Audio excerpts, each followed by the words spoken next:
warahmatullahi wabarakatuh. Inna Mustafa Sayyidina Muhammad Rasulullah sallallahu alaihi wasallam wa ala alihi wa ashabihi wa azwajihi wa dzurriyyatihi wa junubihi wa ansarihi sallallahu alaihi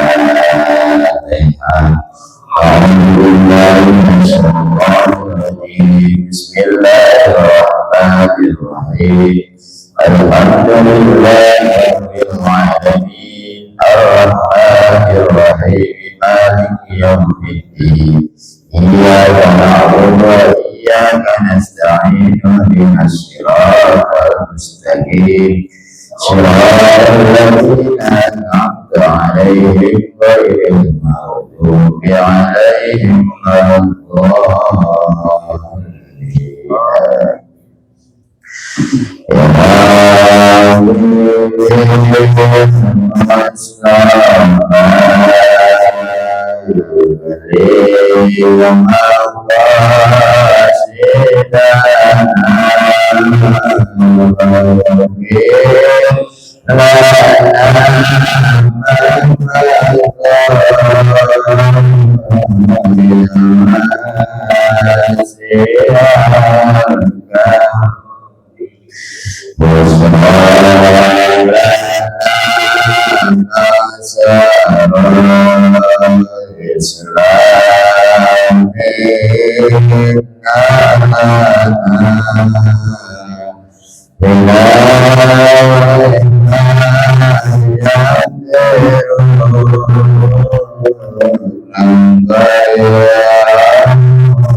Mustafa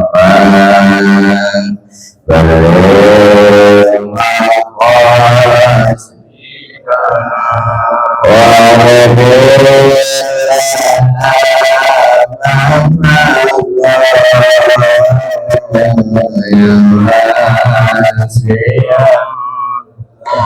Allahumma salli wa sallim wa barik alaihi.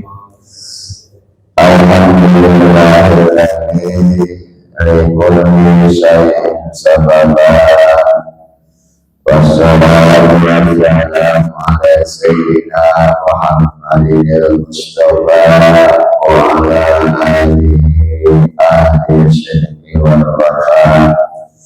Asyhadu an la ilaha illallah wahdahu la syarika lahu wa asyhadu anna Muhammadan abduhu wa rasuluhu rahmatan lil alamin. Amma ba'du. Qala subhanaka la ilma lana illa ma 'allamtana innaka antal alimul hakim. Hasbunallahu wa ni'mal wakil, ni'mal maula wa ni'man nasir, wa la haula wa la quwwata illa billahil aliyyil azim. Allahumma a'lamna wa 'allimna ma yanfa'una bi rahmatika ya arhamar rahimin. Rabbana salli ala ustadzah para kepala masyarakat, para sepuh ini sepuh Abu semuanya Imam Batik Masjid Jami Al-Ikhwan dan juga pula beserta jajarannya yang saya hormati, yang saya muliakan, yang saya banggakan, dan insya Allah semua dimuliakan oleh Allah Subhanahu wa Ta'ala. Untuk mengawali pertemuan kali ini, tiada untayan kata yang layak dan pantas kita utarakan.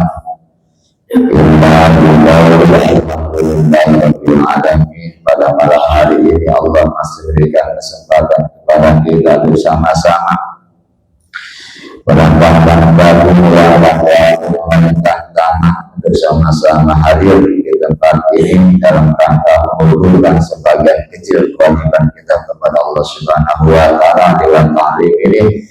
Oleh karenanya mudah-mudahan segala apa yang kita kerahkan dulu kita langkah kita insya Allah akan dicatat sebagai amal ibadah oleh Allah Subhanahu wa Ta'ala. Salawat yang senantiasa sepenuhnya tercurahkan kepada baginda Nabi Muhammad Sallallahu Alaihi Wasallam. Dalam salah satu hadis Sahih Rasul pernah bersabda, "Idza ra'aytum riyadal jannah." Barang siapa yang melihat taman surga, fantahu, maka duduklah dan bergabunglah. Qila ya Rasulullah, apa yang dimaksud dengan taman surga? Maka Nabi menjawab, majlisul ilmi wa majlisul dzikri. Jadi saat ini kita sedang duduk di majlis ilmu dan majlis dzikir.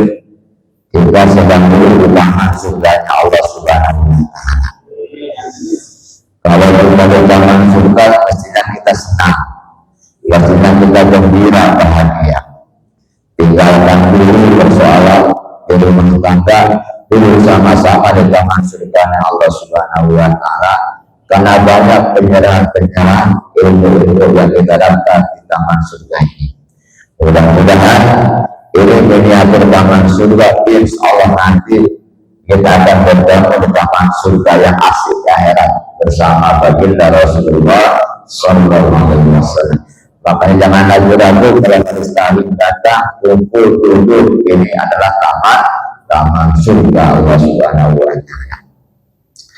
Yang kedua, sebagaimana sebutkan tadi, kita sekarang sudah berada di penghujung bulan Rajab.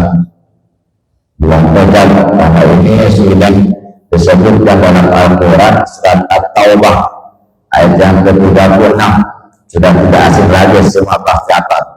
Inna ibadah sepanjang ke sana ujungnya minha arba'atul huruf. Ada 4 bulan yang berpredikat surut, ada 4 bulan yang berpredikat yang diizinkan Allah Subhanahu wa Ta'ala selain bulan Ramadan.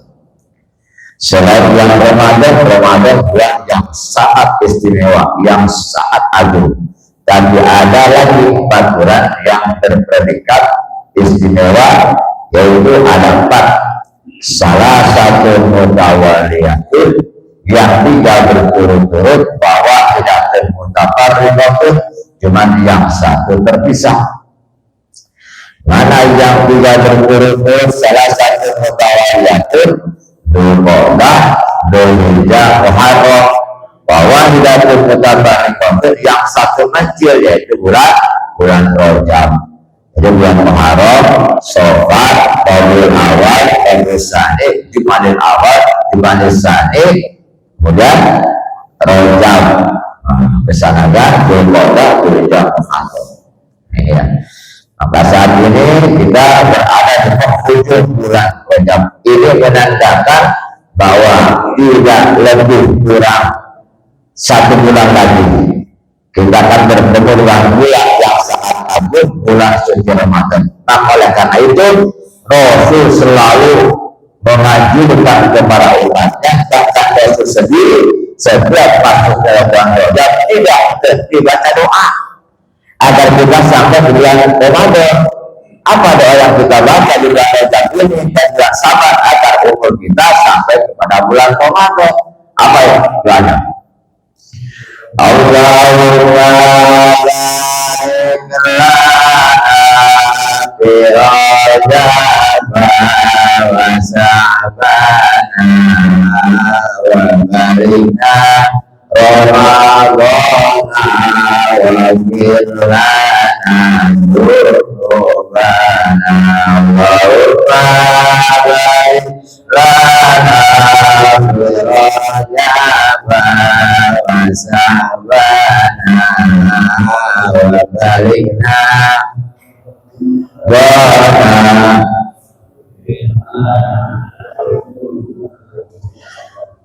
kadang-kadang ibu-ibu sudah tambah umumah wakil lana minubana wa hasil makosidana wa yasir dengan apa-apa.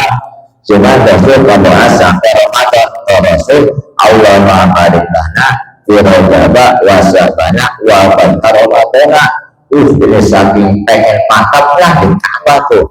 Wakil lana minubana wa hasil makosidana wa yasir dengan apa-apa. Allah ampuni dosa-dosa kita. Wa hasil mangkosana Allah wujudkan segala hajat kita. Wa yasir umurana Allah mudahkan segala urusan kita. Boleh gak apa-apa.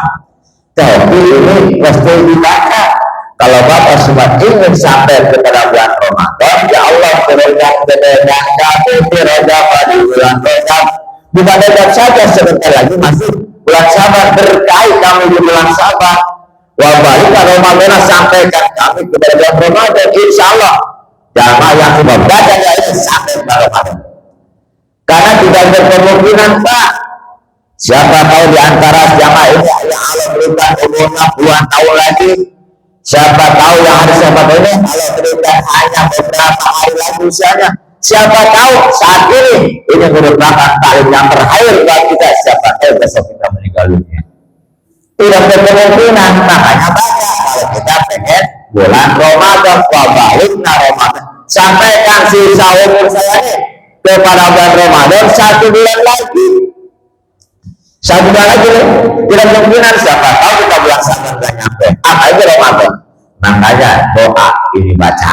Kapan? Silakan bersalat kapan saja. Ya, kan ada tuh doa yang 70 itu apa? Yang begitu baca Robi Kirwan Samiwatu Bahaya Robi Kirwan ada berapa ya, itu baca selama bulan Rajab dan bulan Sya'ban tuh pada sholat biasanya baca cepat 70 Robi Kirwan Samiwatu Bahaya Robi Kirwan Samiwatu Bahaya Robi Kirwan Samiwatu Bahaya Robi 70 pada sholat. Setelah itu baru istighfar semestinya begitu selama 2 bulan. Ya, selain daripada Allah barik lana fi Rajab wa Sya'ban wa barikna Ramadan. Saat ini kita berada di 20 bulan Rajab, menandakan bahwa sebentar lagi kita masuk bulan Ramadan. Bulan Rajab ini merupakan bulan ditafsiril ibadah, yaitu membersihkan badan dengan berbagai macam amal ibadah, dengan puasa, dengan sedekah, dengan baca Quran, dengan silaturahmi. Ayo silakan berbanyak ibadah bulan Rajab, dibiasakan. Namanya lipat ibadah. Masuk bulan Syaban, lanjutkan kita ibadah apa? Puasa, sedekah, tahlil, silaturahmi, berbanyak. Namanya lipat ibadah, yaitu membersihkan hati. Baru masuk bulan Ramadan, lipat ibadah, membersihkan tubuh. Bulan Rajab merupakan bulan menanam kebaikan, bulan Syaban merupakan bulan bergerak menjaga. Ramadan baru bulan yang pentingnya. Insya Allah 3 bulan berturut-turut kita termasuk orang yang dimuliakan oleh Allah Subhanahu wa Ta'ala. Terkait dengan bulan Rajab ini, barangkali sudah asing lagi, guru-guru kita sudah menyampaikan kaitan dengan bulan Rajab ini. Namun barangkali saya sampaikan, ada satu momentum bagi umat dunia Islam terkait dengan akidah syariah, menanamkan keimanan kita. Ada satu peristiwa, yaitu peristiwa Isra Mi'raj. Jika kita melihat dalam ilmu tauhid bahwa Isra Mi'raj ini adalah merupakan termasuk di antara salah satu yang kita imani, namanya iman syariat atau akidah syariat.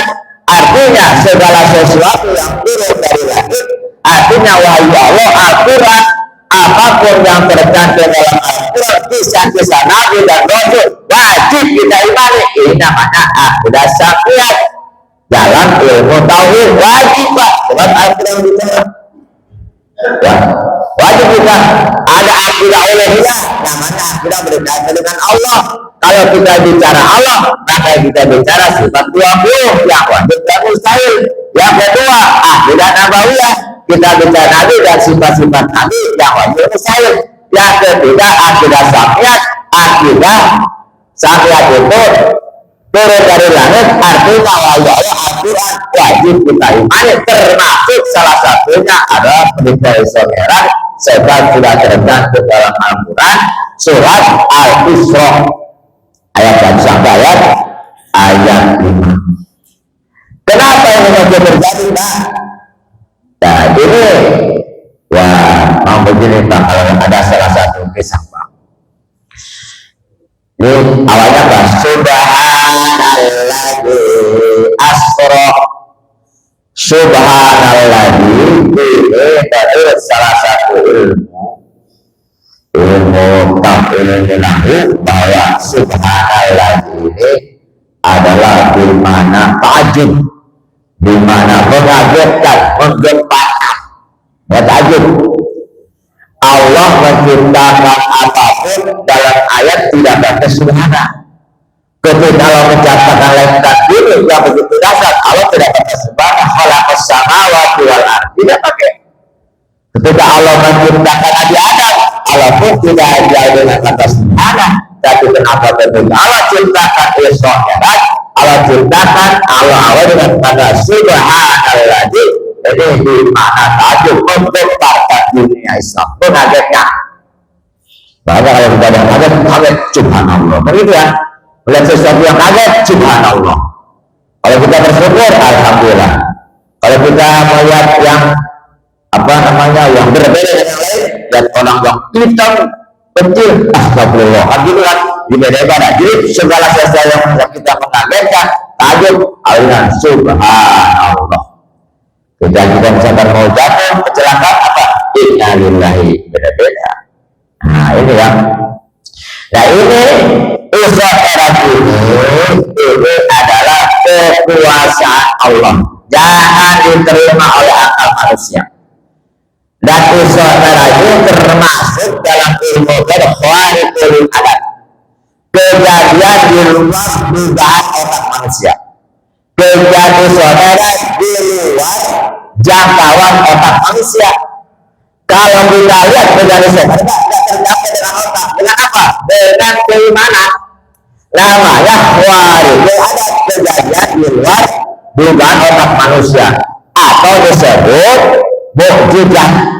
Yang terjadi sesuatu di luar dugaan otak manusia kepada Nabi namanya mukjizat. Awas. Kalau kepada para wali namanya karomah. Beda. Andai kata wali misalkan bisa menunjukkan sesuatu yang aneh keluar dugaan otak manusia, namanya karomah, bukan mukjizat. Ketika kita dengar misalkan ada wali yang setiap minggunya sholat Jumat, betul. Karena apa? Karena punya karomah. Karomah itu adalah warid, ada sesuatu yang terjadi yang istimewa di luar dugaan otak manusia yang terjadi kepada para wali, namanya karomah. Kalau pada para aulia, para ulama, apa namanya? Para orang-orang soleh kepada kita nih. Ya misalkan Pak Ustaz, ada suatu keanehan dalam dirinya. Oh tiba-tiba bisa jalan di atas laut, misalkan, jalan dari bisa terbang di tenda kamar. Itu bukan mukjizat, bukan karomah. Apa namanya? Maunah. Banyak kejadian baik-baik yang diceritakan banyak maunahnya. Bukan mukjizat, bukan nabi, bukan karomah, karena bukan wali, orang soleh seperti Rasul. Kalau kita punya keistimewaan, punya warid beradat, namanya bukan mukjizat, bukan karomah, tapi maunah. Itu namanya apa? Siti maunah. Nah, kalau sebelum menjadi nabi, calon nabi, kan bukan calon nabi, kan kalau nabi mulia calon nabi namanya irhas. Irhas bukan mukjizat. Dan ketika nabi lahir banyak keanehannya, bukan ya? Banyak keanehannya. Ada satu sinarnya dari Mekah langsung ke rumahnya, kemudian rombongan berhala segala macam, banyak keanehan. Itu namanya bukan mukjizat, tapi irhas. Jadi kesimpulannya, sesuatu yang terjadi yang istimewa kepada calon nabi namanya irhas. Kalau kepada nabi namanya mukjizat. Kalau kepada wali namanya karomah. Kepada orang-orang soleh namanya maunah. Kalau kepada orang munafik, orang rajin sholatnya ibaratnya rajin maksiatnya, itu namanya istidraj. Istidraj namanya. Kalau apa? Kalau misalkan ada orang yang wasiat jalan, ibarat jalan, tapi tidak istimewaan, namanya istidraj. Kalau di luar itu, di luar orang muslim, punya keadaannya seperti para pesulap, ya macam apa yang tentang itu, jadi kemudian apa tuh? Itu namanya ihanah, namanya. Punya kesimpulannya, kalau itu namanya ihanah. Berada di luar orang Islam banyak punya sesuatu keistimewaan, kalau beradat namanya ihanah. Kepada orang yang munafik, yang orang bermaksiat jalan, ibarat namanya istidraj. Kepada para orang-orang soleh, para kiai, para ulama namanya maunah. Kepada para wali namanya karomah. Kalau pada nabi namanya mukjizat. Sebelum nabi namanya irhas. Itu namanya kumpulan warid beradat, yaitu di luar dugaan otak manusia, termasuk peristiwa isomeran. Jangan ditangkap oleh otak tadi dengan keimanan.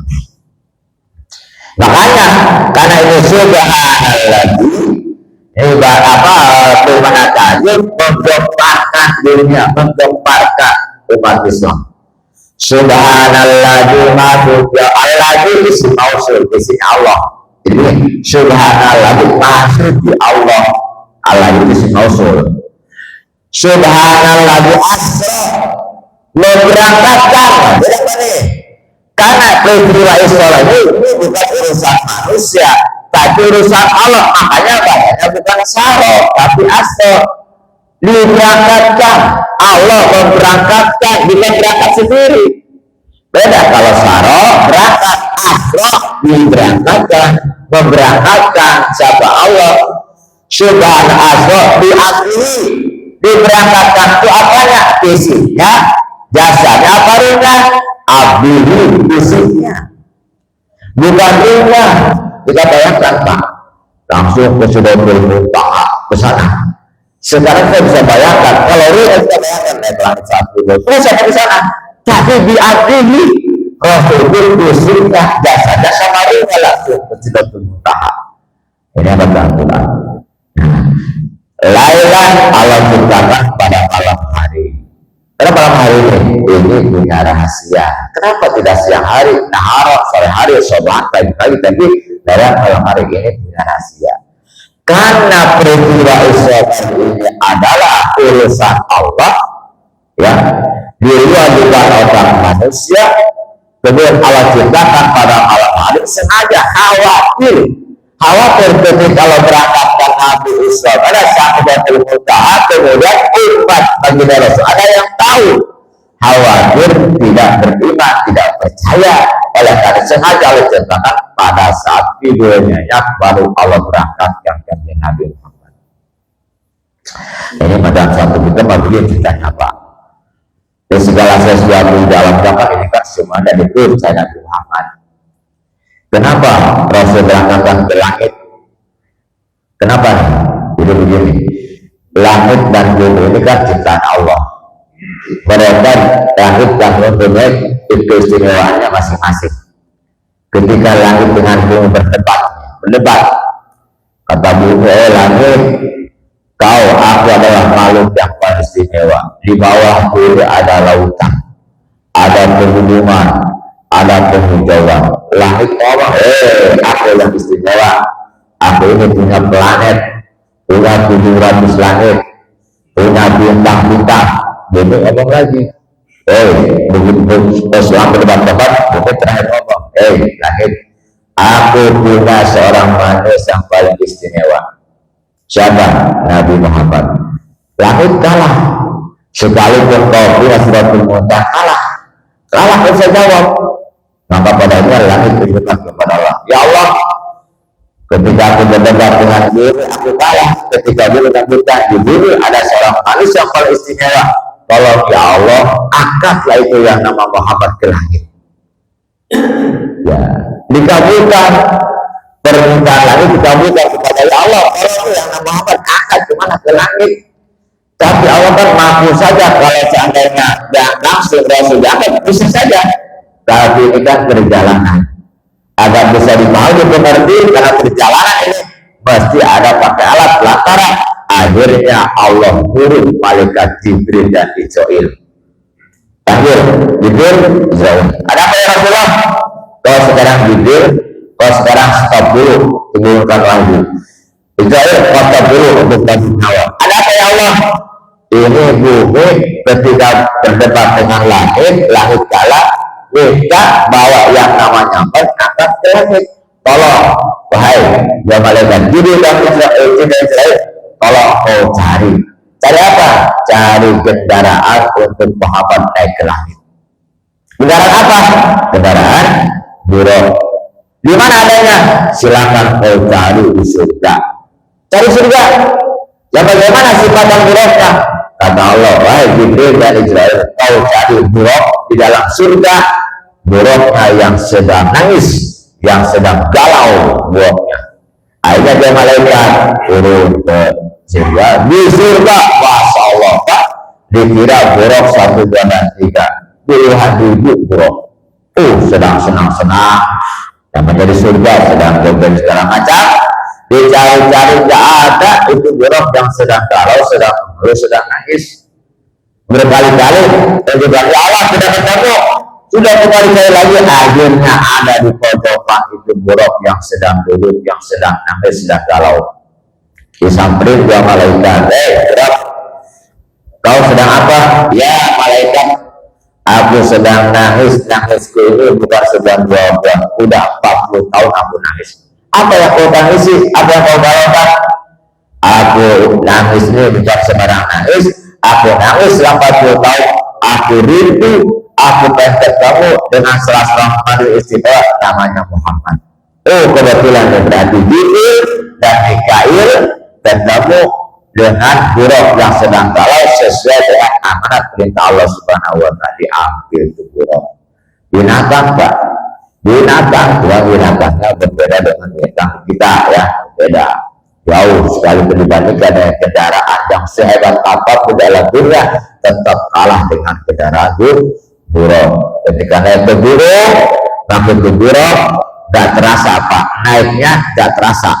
Kenapa? Kaki yang belakang naik ke atas, di depan turun, gak terasa. Ketika turun, kaki yang depan naik ke atas, kaki yang kiri turun, itu buruk. Kalau kita kan punya mobil sehebat apa ketika ada terasa ada, turun terasa turun, beda.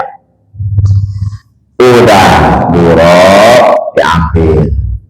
Baru Nabi ini berangkat dari mana? Dari Masjid Haram ke Masjid Aqsa. Itu berangkat pada maghrib sampai ke Masjid Aqsa Palestina itu pada sebelum bisa hanya setengah atau 40 menit Pak. Yang semestinya berjalan biasa itu 3 bulan Pak. Ini hanya berapa? 45 menit. Subhanallah, luar biasa. Kenapa? Karena ini kan perintah Allah, karena ini kan urusan Allah ini Pak, bukan urusan manusia. Kalau perjalanan yang Haram ke Palestina itu 3 bulan berjalan pakai otak. Nah sekarang hanya 40 menit. Kenapa? Ini kekuasaan Allah Subhanahu wa Ta'ala. Udah sampai Masjid Aqsa, buruk itu disimpan. Di mana? Diikat kurang lebih 5 atau 10 meter sebelah kanan atau kiri.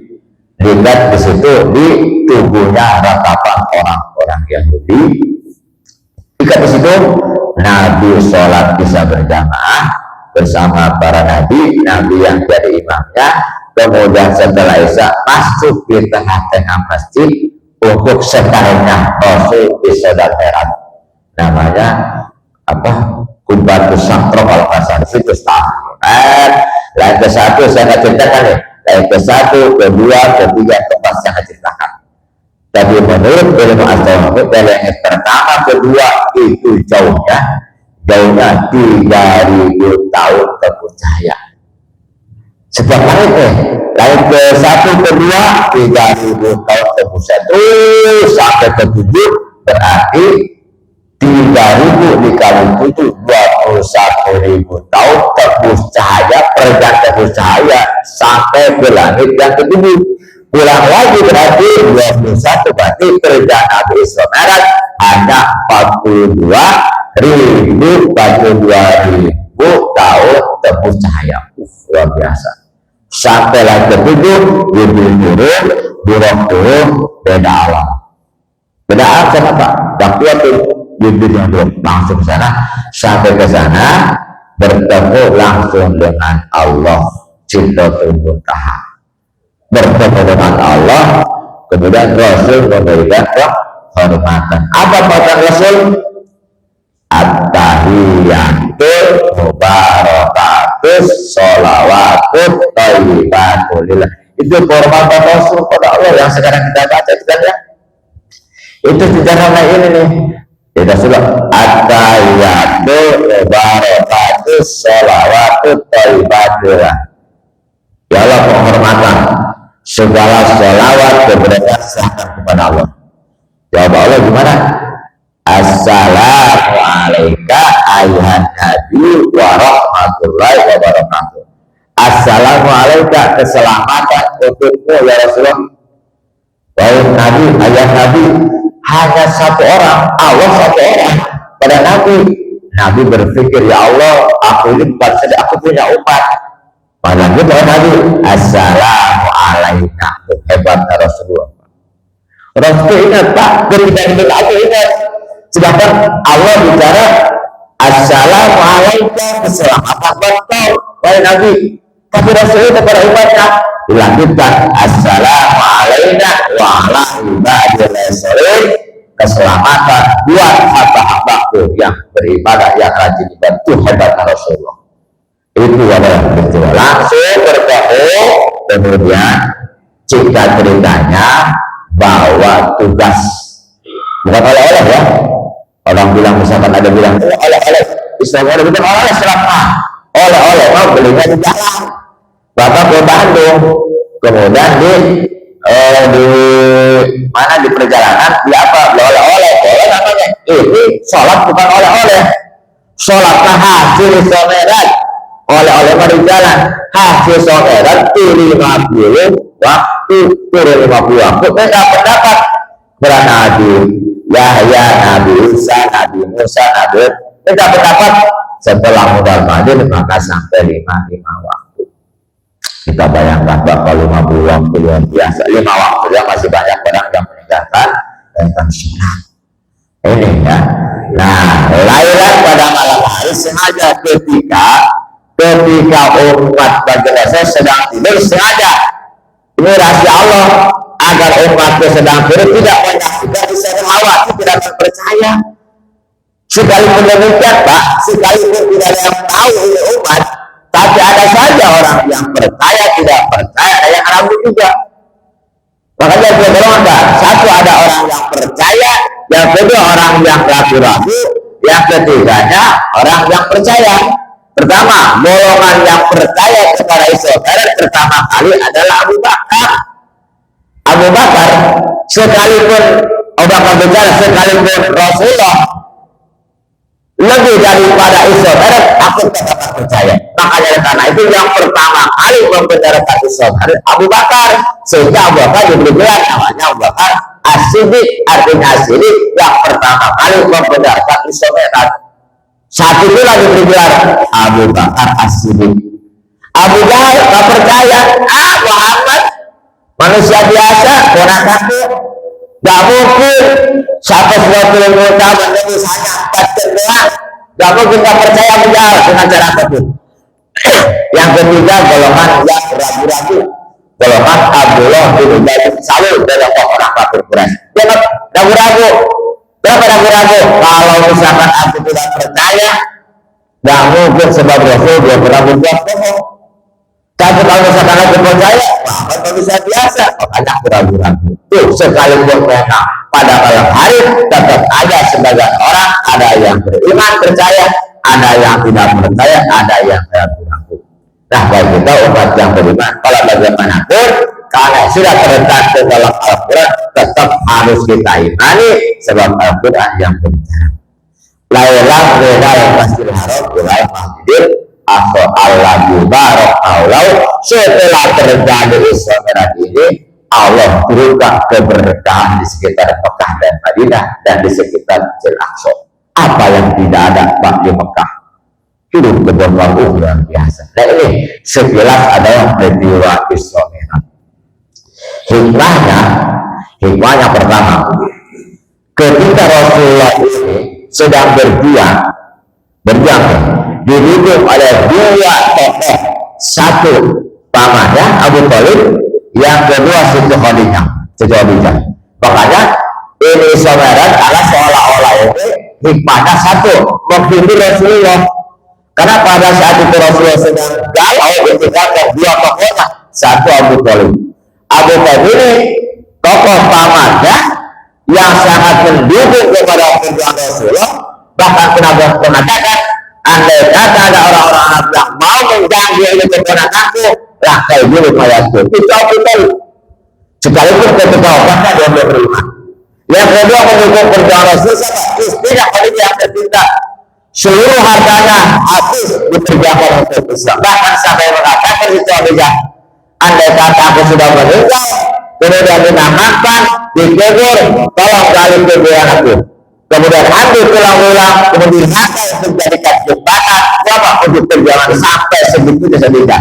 Maka 2 tokoh inilah dukungan kanjeng Nabi Muhammad. Tiba-tiba 2 ini meninggal dunia, wafat.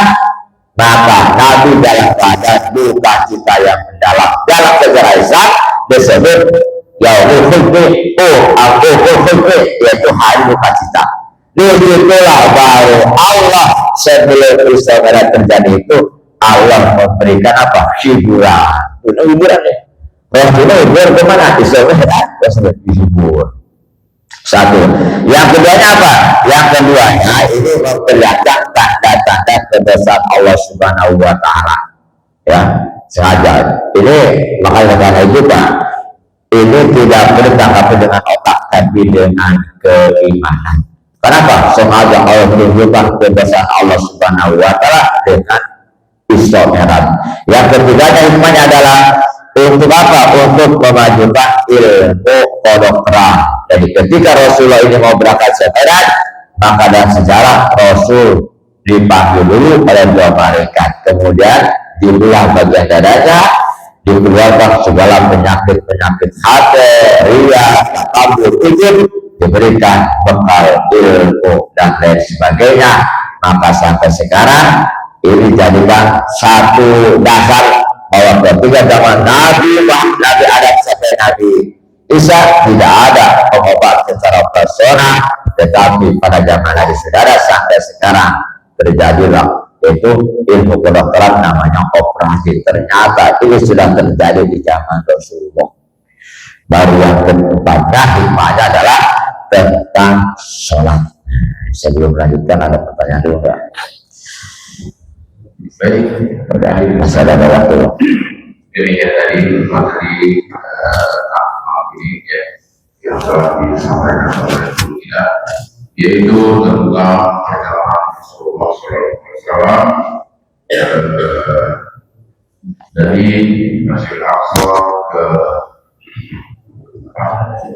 Sidratul Muntaha, ya, yaitu bagaimana ininya ya seperti oleh guru kita.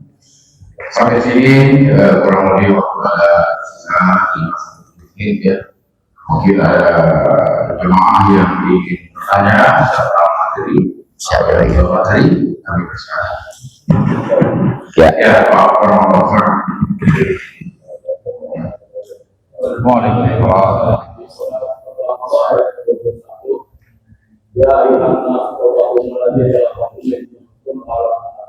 Dan manusia melakukan Allah dan bagaimana orang-orang kamu apa Al-Baqarah ayat 21 sembahlah Tuhanmu sebagaimana orang-orang sebelum kamu bersembah apa sudah yang saja. Nah, surat Al-Baqarah ayat 21. Pertanyaannya, sebelum Nabi ada itu kan untuk orang-orang sebelum kamu menyembah Allahnya itu bagaimana sah? Apa sama ibadah yang sholat? Nabi Muhammad kan sholat, namanya. Itu perintah menyembah Allahnya itu bagaimana sah? Sebelum orang Sebelum Nabi 21 surat Al-Baqarah. Sebelum Nabi ada. Sebelum Nabi ada. Dulu itu bukan disebut Islam ya, jadi dulu agama tauhid zaman Nabi Ibrahim juga sudah ada. Dulu kan tuh kan ya, sebelum menyembah Ka'bah. Beda dengan ibadah zaman dulu. Sekarang ibadah ketika syariat Nabi dibawa oleh Nabi Muhammad, syariat beda. Itu kan ya. Kenapa kita berpatokan kepada Al-Quran? Jadi ketika di alam jamek pun, maaf ya, ketika kita kumpul di makom jamek, ruh itu sudah berjanji kepada Allah, kami akan siap untuk menyembah kepada pencipta Allah. Zaman di Ruh juga udah bicara begitu, kami siap akan menyembah janji kepada Allah karena kami sudah diciptakan oleh Allah ruh. Tapi nyatanya ketika ke alam dunia, dan ke alam dunia ini mereka ada yang menyimpang, ya, di Amerika misalkan ada Kristen, Katolik segala macam, tapi tidak janji. Nah, ibadah diceritakan itu berbeda dengan ibadah yang diserahkan kami Nabi Muhammad. Tapi kata ibadah sudah ada. Kalau ibadah kita tetap ibadahnya menyembah kepada Allah. Dulu apa sholat kita kan sholat belum ada waktunya, tapi ibadah kepada Allah. Kapan beda-beda zaman dulu. Cuma karena kita kanjeng Nabi Muhammad sekarang ya beda dengan ada aturannya, ada fikihnya, ada segala macam. Nah, bahasa ibadah itu ada ketika zaman dulu pun sudah ada. Cuman praktek cara ibadahnya berbeda dengan kita. Ya, seperti kita puasa juga kan beda dengan nabi-nabi yang lainnya. Puasa Nabi Daud juga beda. Silahkan kita ikuti ketika kita tidak menyalahi syariat ajaran Islam. Jadi beda-beda. Bahkan ibadah haji pun dulu sebelum disyariatkan zaman Nabi sudah ada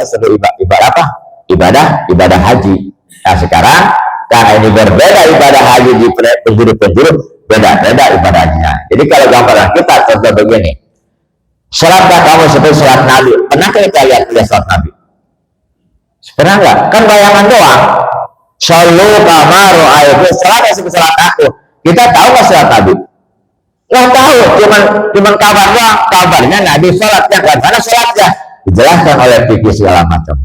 Nah, jadi kita hanya melihat gambar cerita dalam kitab-kitab salaf diceritakan. Oh, seperti ini gambarnya. Jadi gambar itu sudah ada. Nah, cerita-cerita kita ini sudah zaman dulu sudah ada. Jadi gambaran ibadah gambar sebelum Nabi itu memang sudah ada, cuman syariatnya bukan syariat Islam. Itu agamanya agama tauhid, beda yang kita ya. Itu barangkali. Soalnya nanti kita lanjut lagi. Apa lagi? Kalau enggak kita lanjutkan nih. Ya, baik, Bapak. Ya, cukup ya. Ada yang lain? Ya, Pak Haji Ya.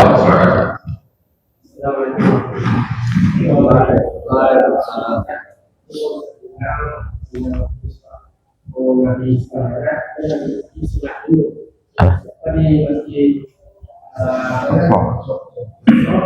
Jadi Nabi imam Nabi juga jadi imam. Sholat Nabi itu kayak apa? Oh. Sholat itu kayak apa sholatnya itu? Nah, justru itu saya bilang tadi, Nabi kan sholat. Kita nggak melihat sholat Nabi. Diceritakan praktek-praktek sholat itu kan oleh pada mujahid-mujahid diceritakan lewat ilmu fikih. Oh, Nabi sholat seperti ini, seperti ini. Makanya saya bilang itu, shollu kama ra'aitu, sholat silakan sholat seperti aku. Dari mana? Dari kitab-kitab ilmu yang kita baca, dari fikihnya. Oh, sholat Nabi seperti ini dijabarkan. Karena kita tidak melihat Nabi sholat, hanya kabar doang, hanya hadis doang menyatakan shollu kama, silakan mana sholat Nabi tuh fikihnya, lihat nih sujud Nabi begini tuh, silakan nih di sini nih akhlak Nabi nih. Ya, dalam kitab jelasinnya satu persatu. Di situlah dicantumkan dalam kitab-kitab salaf itu adalah tata cara ibadah kanjeng Nabi. Terus sekarang kita misalkan colok, saya juga sholat misalkan angkat tangan dua, ya Nabi pasti angkat tangan dua kan? Tapi kita nggak bisa melihat, diceritakannya dalam kitab-kitab. Apakah yang ada tulisannya Nabi? Kan jangan begitu Pak, dipilih itu yang tadi bayangin tidak ada. Jadi diceritakan semua ibadah-ibadah itu di shollu kama ra'aitu ini dijabarkannya sholat Nabi ini bukan berarti sholat kelihatan satu gitu, tapi silakan cara Nabi di kitab caranya begini, kita banyak fikih Pak, banyak kitab-kitab yang membahas tentang ibadah-ibadah sholat, zakat, puasa itu dijabarkan satu-satu. Lagi kita nggak tahu juga Pak, apa sholat Nabi berapa rakaat bisa? Kita nggak tahu Nabi ceritakan. Kemudian bacaannya apa? Kita nggak tahu Nabi ceritakannya. Pada sholat itu kan yang jelas kalau Nabi itu sholat isya, Nabi jadi imam sebelum berangkat. Contoh bagaimana sholatnya? Kita nggak tahu sholatnya apa, berapa rakaat nggak tahu kan ya. Tapi setelah ilmu fikih menjabarkan supaya rapi, oh ternyata sholat isya 4 rakaat, kitabnya oh ternyata waktunya jam selalu, oh kitabnya jelas ya, ada catat satu persatu. Nanti itu adalah salah satu kitab ada diceritakan ya, itu mesti diadi dulu. Sekian barangkali ada yang saya sampaikan, mudah-mudahan bermanfaat. Jadi kitabnya akan dibaca ya. Terus kita lagi ibadah baca Alhamdulillahirrahmanirrahim. Bismillahirrahmanirrahim. Alhamdulillahirabbil alamin arrahmanirrahim maliki yaumiddin. Iyyaka na'budu wa iyyaka nasta'in ihdinas siratal mustaqim siratal ladzina an'amta 'alaihim ghairil maghdubi 'alaihim waladdallin. Wa ya ma'bud ya jalali wal ikram. Allahumma shalli ala sayyidina Muhammadin fil awwalin wal akhirin wa barik wa sallim wa radiyallahu ta'ala an sadatina ashabi sayyidina Rasulillah ajmain. Amin amin ya Allah ya rabbal alamin. Allahumma barik fi Rajab wa Sya'ban wa barik Ramadan wa qulana dzunubana wa silma qasina wa qulubana wa yasir umurana. As'alullah wa tuqa wal afaqa wa ghina. Allahumma ghina min indaka wa ghina min ghinaka wa sadqaka bi rahmatika ya arhamar rahimin. Alhamdulillahirabbil alamin. Assalamualaikum.